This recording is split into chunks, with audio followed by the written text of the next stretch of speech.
بسم اللہ الرحمن الرحیم۔ محترم ناظرین اکرام، السلام علیکم۔ زیادہ تر تعلقات اور رشتے کان میں غلط فہمیاں جمع ہونے کی وجہ سے بگڑتے ہیں۔ ٹوٹنے کا مطلب یہ نہیں کہ زندگی ختم ہو گئی ہے، کبھی کبھی ٹوٹنے سے زندگی کا آغاز ہوتا ہے۔ ایک دن آپ کے پاس وہ سب کچھ ہوگا جس کے لیے آج آپ دعا کر رہے ہیں۔ کسی کو اتنی عزت نہ دو کہ آپ کی بے عزتی کرنا وہ اپنا حق ہی سمجھ لے۔ رشتوں کی خوبصورتی ایک دوسرے کی بات کو برداشت کرنے میں ہے۔ بے عیب انسان تلاش کرو گے تو اکیلے رہ جاؤ گے۔ لوگوں کی باتوں کو دل پر مت لیا کریں۔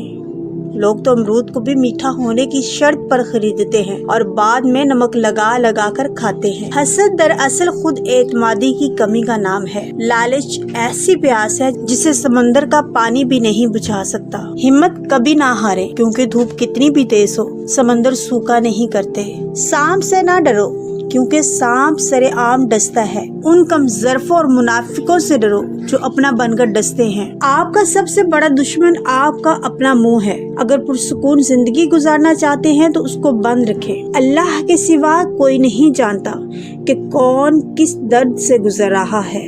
آپ خراب موڈ میں بھی کسی سے بدتمیزی کا حق نہیں رکھتے، کیونکہ موڈ ٹھیک ہو جاتا ہے مگر الفاظ کے زخم جلدی ٹھیک نہیں ہوتے۔ وقت دریا کی طرح ہے، آپ ایک ہی پانی کو دوبارہ چھو نہیں سکتے، کیونکہ جو بہاؤ اس کا گزر گیا وہ دوبارہ کبھی نہیں گزرے گا۔ خطرات کے باوجود زندگی وقت سے پہلے ختم نہیں ہو سکتی، اور احتیاط کے باوجود زندگی وقت کے بعد موجود نہیں رہ سکتی۔ صرف رب کی ذات ہی ایسی ہے جو معافی مانگنے پر بھی یہ نہیں پوچھتا کہ غلطی کیوں کی تھی۔ کوشش کریں کہ زندگی میں کبھی کسی سے کوئی توقع نہ رکھیں، کیونکہ توقعات کا پیالہ ہمیشہ ٹھوکروں کی زد میں ہی رہتا ہے۔ جن کے پاس کرنے کو کچھ نہیں ہوتا وہ دوسروں کا جینا حرام کرتے ہیں۔ اپنی عمر اور پیسے پر کبھی اعتبار مت کریں، کیونکہ جو چیز گنتی میں آ جائے وہ لازمی ختم ہونے والی ہے۔ زندگی میں یہ اہم نہیں کہ آپ کتنے امیر، کتنے مشہور اور کتنے خوبصورت ہیں، بلکہ اہم یہ ہے کہ آپ کتنے اصل میں سچے، عاجز اور مہربان ہیں۔ ہمیشہ یہ اظہار کریں کہ آپ بالکل ٹھیک ہیں، چاہے زندگی آپ کو کتنی ہی مشکلات میں کیوں نہ ڈالے، کیونکہ رازداری دوسروں کو رحم کرنے سے کہیں زیادہ خوبصورت ہے۔ اعتماد ایک چھوٹا سا لفظ ہے جسے پڑھنے میں 1 سیکنڈ اور سوچنے میں 1 منٹ اور سمجھنے میں دن، مگر ثابت کرنے میں ساری زندگی لگتی ہے۔ خاموشی اختیار کر لیں۔ اگر کوئی آپ کو اہمیت دینا چھوڑ دے تو آپ بھی شکایت کرنا چھوڑ دیں۔ خاموشی اختیار کر لیں۔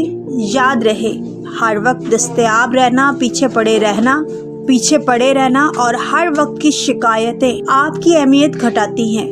مانگنے سے بھیک تو مل سکتی ہے مگر اہمیت اور محبت نہیں۔ جب اولاد دنیا کی دولت سے امیر بن جائے تو ماں باپ ڈر ڈر کے بات کرتے ہیں کہ کہیں اولاد ناراض نہ ہو جائے، لیکن جب اولاد ایمان کی دولت سے امیر بن جائے تو اولاد ڈر ڈر کے بات کرتی ہے کہ کہیں ماں باپ ناراض نہ ہو۔ بعض لوگ کیا کہیں گے، یہ ایک ایسی گھٹیا سوچ ہے جو اللہ کا ڈر نکال کر لوگوں کا خوف دل و دماغ پر غالب کر دیتی ہے۔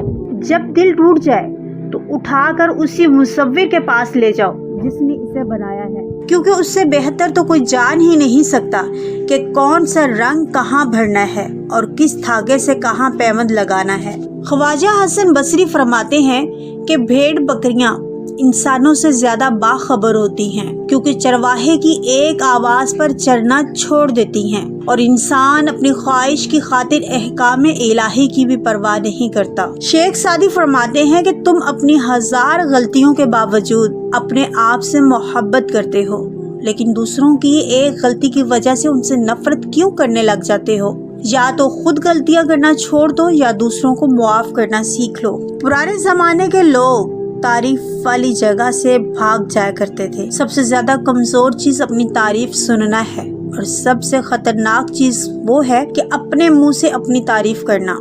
یہ ایک وبا ہے اور یہ وبا بہت پھیلی ہوئی ہے۔ اپنی شکل کی تعریف، اپنے خاندان کی تعریف اور اپنی ذات کی تعریف ایک وبا بن گئی۔ والدین بیٹی کو بیٹا کہہ کر پکار لیتے ہیں، مگر بیٹے کو بیٹی کہہ کر نہیں پکارا جاتا، کیونکہ بیٹیاں خاص ہوتی ہیں، وہ وقت آنے پر بھی بیٹا بن کر دکھاتی ہیں اور بیٹوں کا کردار بھی بخوبی نبھاتی ہیں۔ کبھی والدین کی عزت کی خاطر آٹے میں آنسو گوندتی ہیں تو کبھی گھر کی بقا کے لیے مرد کے شانہ بشانہ چلتی ہیں۔ بے شک یہ اللہ کی رحمت ہے، ان کی ناقدری مت کیجیے۔ فاصلوں سے کبھی فرق نہیں پڑتا اگر رشتوں کی جڑیں مضبوط ہوں۔ شیخ سعدی اور ان کا بیٹا تہجد پڑھ رہے تھے۔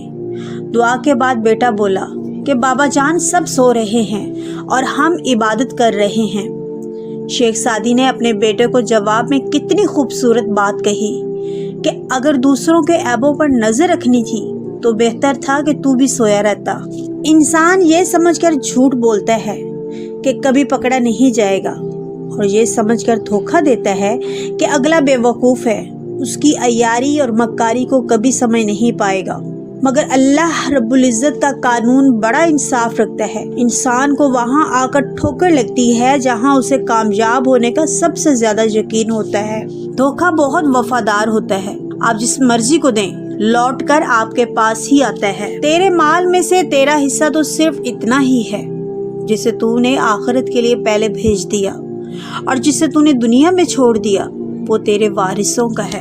معاشرے سے چھپ کر عورت سے ہمدردی کرنے والا مرد کبھی ہمدرد نہیں ہوتا۔ اگر انسان اپنی انگلیوں کا استعمال اپنی ہی غلطیوں کو گننے کے لیے کرے تو دوسروں پر انگلی اٹھانے کا وقت ہی نہ ملے۔ عبادت کرتے ہو مگر لوگوں کو ناخوش اور تکلیف دیتے ہو، صدقہ کرتے ہو مگر احساس جتلاتے ہو۔ اپنی نیکیاں ایسی تھیلی میں جمع نہ کرو جس میں سوراخ ہو، فلاں ایسا ہے فلاں ایسا ہے۔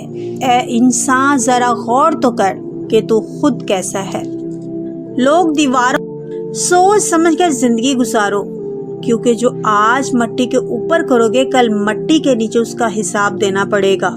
اندر کی تیاری خود کرنی ہے، باہر سے لوگ ماربل لگا دیں گے۔ تم اس دنیا میں رہتے نہیں ہو بلکہ تم یہاں سے گزر رہے ہو۔ الفاظ کا چناؤ سوچ سمجھ کر کریں۔ آپ کے الفاظ آپ کی تربیت، خاندان اور آپ کے مزاج کا پتہ دیتے ہیں۔ بے لگام الفاظ بے لگام جانور کی مانند ہوتے ہیں۔ اگر یہ دیکھنا چاہتے ہو کہ دنیا آپ کے بغیر کیسی ہوگی تو بس یہ دیکھ لیں کہ جو لوگ مر گئے ہیں ان کے بغیر دنیا کیسی ہے۔ لوڈو کے گیم میں جو سانپ 98 پر آ کر ڈستا ہے وہ کافی حد تک ہمارے آس پاس کے ان لوگوں سے ملتا جلتا ہے جن کو ہم اپنا کہتے ہیں۔ کسی بڑے آدمی کے ساتھ اپنا تعلق ظاہر کرنے کی غرض سے اس کے ساتھ تصویر بنا کر پھولے نہ سمانا بھی ذہنی غلامی کی ایک قسم ہے جو آج کل بہت عام ہے۔